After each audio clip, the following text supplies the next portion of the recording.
Sir ధన్యవాదాలు sir. మొదటిసారిగా ఈ సభలో మాట్లాడే అవకాశం కల్పించినటువంటి తమరికి కృతజ్ఞతలు తెలియజేస్తూ, సార్ పెద్దలు జీవన్ రెడ్డి గారు చెప్పినట్టుగా గంధమల్ల రిజర్వాయర్కి సంబంధించినటువంటి అంశం సుదీర్ఘకాలంగా పెండింగ్లో ఉంది సార్. అది నా సొంత మండలంలో ఉన్నటువంటి ప్రతిపాదిత రిజర్వాయర్ సార్. అక్కడ గత కొంతకాలం నుంచి కూడా ల్యాండ్ యాక్విజిషన్ ప్రాబ్లం ఉందని చెప్తూ వస్తూ ఉన్నారు. దాన్ని 9 టీఎంసీలు, ఆ తర్వాత 4 టీఎంసీలు, ఆ తర్వాత 1.5 టీఎంసీలు ఇట్లా పదే పదే మార్చుకుంటూ వస్తూ ఉన్నారు సార్. దాదాపు 7 సంవత్సరాలు గడిచింది సార్ దానికి సంబంధించిన అగ్రిమెంట్స్ పూర్తయి. కానీ నేటి వరకు కూడా గంధమల్ల రిజర్వాయర్ నుంచి ఎలాంటి ఒక కార్యక్రమం జరిగినట్టుగా కనిపించట్లేదు సార్. సో గత పాలకుల నిర్లక్ష్యమా ఏం జరిగిందనేది పక్కన పెడితే, వాస్తవానికి అక్కడ ఉన్నటువంటి ఆలేరు నియోజకవర్గానికి ఉన్నటువంటి ఏకైక ఒక పెద్ద సోర్స్ అవుతుంది సార్ గంధమల్ల రిజర్వాయర్ జరిగితే. సో ఆ గంధమల్ల రిజర్వాయర్ని నిజంగా ఇప్పుడు గత పాలకులు చేసినటువంటి నిర్లక్ష్యాన్ని సరిదిద్దుతూ ప్రస్తుత ప్రభుత్వం, ప్రజాప్రభుత్వం దీన్ని ముందుకు తీసుకుపోయి ల్యాండ్ యాక్విజిషన్ ఇబ్బందులు లేకుండా, ఎందుకంటే ఇప్పటికే మనం ఆ వీరారెడ్డిపల్లి, గంధమల్ల అనేటువంటి అంశాలను కుదించుకుంటూ వస్తూ ఉన్నాం. ల్యాండ్ యాక్విజిషన్ విషయాలు కానీ, టవర్స్ విషయంలో కానీ చాలా కుదించుకుంటూ వస్తూ ఉన్నాం సార్. దాన్ని త్వరితగతిన పూర్తి చేయడం కోసం ఏదైతే మేడిగడ్డ గురించి పెద్దలు జీవన్ రెడ్డి గారు ఎట్లయితే చెప్పినారో, సేమ్ గంధమల్ల రిజర్వాయర్ కూడా ఈ ఇంకేమైనా అలొకేషన్స్ ఉంటే కూడా ఈ బడ్జెట్లో కేటాయించాలని తమరి ద్వారా మంత్రి గారికి విజ్ఞప్తి చేస్తున్నాను సార్. నర్సిరెడ్డి గారు. అధ్యక్ష, అవకాశం కల్పించినందుకు ధన్యవాదములు. గంధమల్ల ప్రాజెక్టుకు కొండపోచమ్మ నుంచి నీళ్ళు రావాలి. కొండపోచమ్మ నుంచి గంధమల్లకు కాలువలు ఏమైనా తవ్వబడ్డాయా, అదొకటి స్పష్టపరచాలని. తర్వాత నాకు తెలిసిన సమాచారంలో గౌరవ మంత్రి గారు ఇప్పుడు సమాధానం ఇచ్చేటప్పుడు 4.28 టీఎంసీలకే అగ్రిమెంట్ అయింది, ఆ ప్రకారమే నిర్మాణం చేస్తున్నారని చెప్పి కూడా వారు ప్రస్తావించినట్టు నేను విన్నాను. కానీ ఇంకొక రకంగా తెలిసింది ఏంటంటే అది 1.5 టీఎంసీకే తగ్గిస్తున్నారు అనేది కూడా బయట వినిపిస్తుంది. ఏది వాస్తవం? అంటే 4.28తోనే నిర్మాణం పూర్తి చేస్తున్నారా, లేకపోతే ఇంకా తగ్గించే అవకాశం ఉందా? ఈ రెండో అంశాన్ని కూడా స్పష్టం చేయాలని. మూడో అంశం, మనకిప్పుడు మేడిగడ్డ ఇబ్బందుల్లో ఉంది కాబట్టి ఇప్పుడు ప్రత్యామ్నాయంగా నీళ్లు, అంటే ఇప్పుడు సుందిల్లా, అన్నారం ఈ బ్యారేజీలలో నీళ్ళు ఇప్పుడు ఏ మేరకు ప్రవహిస్తుంది గోదావరి? సుందిల్ల నుంచి ఎల్లంపల్లికి ఇప్పుడు ఏమైనా లిఫ్ట్ చేసే అవకాశం ఉందా? ఆ రకంగా మిడ్మానేర్ కానీ, రంగనాయక సాగర్ కానీ, మల్లన్న సాగరు, ఆ తర్వాత కొండపోచమ్మ సాగరు, ఆ తర్వాత గంధమల్లకు వస్తాయి. వాస్తవంగా నేను ఈ ప్రాజెక్టు గురించి విన్నప్పుడు గంధమల్ల ప్రాజెక్టు 9 టీఎంసీ చిల్లర ఉన్నప్పుడు దీని ద్వారా మూసీ ఆయకట్టుకు కూడా స్థిరీకరణ జరుగుతుందని చెప్పి ఆ రోజుల్లో పత్రికా ప్రకటనలు కానీ, తర్వాత వివిధ సందర్భాల్లో ప్రభుత్వం ప్రకటించడాన్ని కానీ విన్నాను. కాబట్టి ఆ గంధమల్ల ప్రాజెక్టు 4.5 టీఎంసీలతోనే కొనసాగించి మూసీకి కూడా దాన్ని అనుసంధానం చేస్తే బాగుంటుందని చెప్పి తమ ద్వారా గౌరవ మంత్రి గారికి తెలియజేస్తున్నా. మంత్రి గారు, మీది నాది ఒకే జిల్లా, ఇదే ప్రాజెక్టు మన జిల్లాలోనే ఉంది.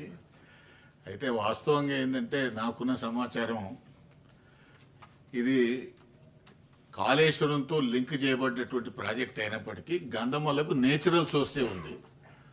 గంధమల్లకు ఇప్పుడు ఉన్నటువంటి ఏదైతే చెరువు ఉన్నదో దానికి నేచురల్ సోర్సే ఉంది. అది షామీర్పేట నుంచి గంధమల్ల వరకు నీళ్లు వస్తాయి. మీకు కాళేశ్వరం లింక్ అయినా ఇది నింతది. దీన్ని మీరు 1.5కి చేస్తారా, 4.5కి చేస్తారా, ఎంత చేస్తారో, ఎందుకంటే ఇది లాంగ్ పెండింగ్ ఇష్యూ. ఇది గోదావరి జలాల మీద మన ప్రాజెక్టుల నిర్మాణం ప్రారంభించక ముందు కూడా ఎప్పుడు కూడా పెద్ద ఆందోళన జరిగేటువంటిది.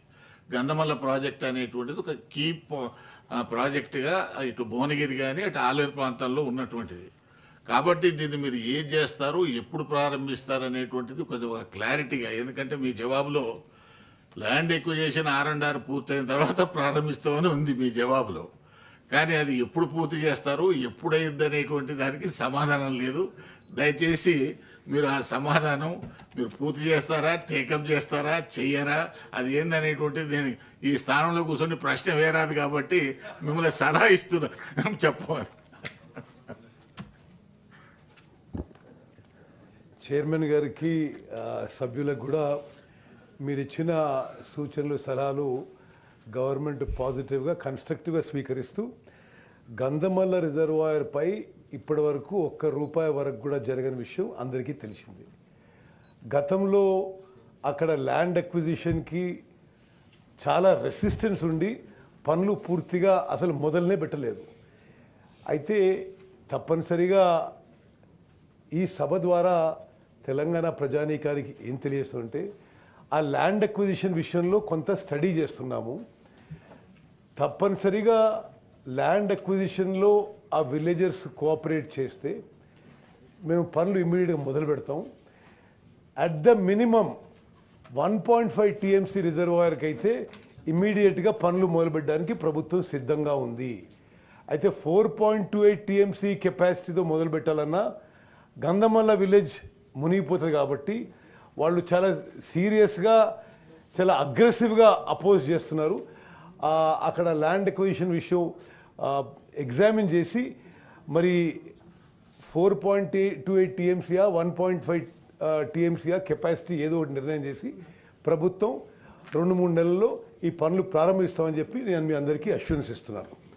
అదేవిధంగా మరి పెద్దలు జీవన్ రెడ్డి గారు, నర్సిరెడ్డి గారు మీరు అందరూ చెప్పిన విషయాలు ఏంటంటే తుమ్మడిహట్టి నుంచి తప్పనిసరిగా పనులు ప్రారంభించడానికి ప్రభుత్వం కట్టుబడి ఉంది. రాబోయే 3-4 నెలల్లో తుమ్మడిహట్టి బ్యారేజ్ వారదా మీద కట్టాలన్నా ఆర్లియర్ లొకేషన్ మీద కట్టాలన్నా డిసైడ్ చేసి ఫైనలైజ్ చేసి టెక్నికల్ ఎక్స్పర్ట్స్ ప్రకారం ఆ పనులు కూడా మొదలు పెట్టబోతున్నాం. గౌరవ నర్సిరెడ్డి గారు చెప్పిన విషయం ఏంటంటే సుందిల్ల నుంచి పంపింగ్కి ఇప్పటికైతే అయితే ఈ రోజు వరకు కూడా సుందిల్ల నుంచి కూడా సీపేజ్ ఉంది, ఇంకా స్టోరేజ్ చేయలేకపోతున్నాం. ఇప్పుడు నేషనల్ డ్యామ్ సేఫ్టీ అథారిటీ వాళ్ళు, నేను కూడా వాళ్ళతో 3-4 రోజులు ఢిల్లీలో మీటింగ్ చేయడం జరిగింది. వాళ్ళ ఎక్స్పర్ట్ టీం మళ్ళీ ఈ వారం కాళేశ్వరం ప్రాజెక్ట్ పరిశీలనకు వస్తున్నాం. వాళ్ళు క్లియరెన్స్ ఇస్తే మేడిగడ్డ ఒకవేళ ఇప్పుడు ఉపయోగంలోకి రాలేకుండి మరి అన్నారం సుందిల్లా ఉపయోగంలో వస్తే అది ఏ విధంగా చేయాలనో మేము పరిశీలిస్తున్నాం. జీవన్ రెడ్డి గారు. గౌరవ మంత్రి గారు ఏదైతుందో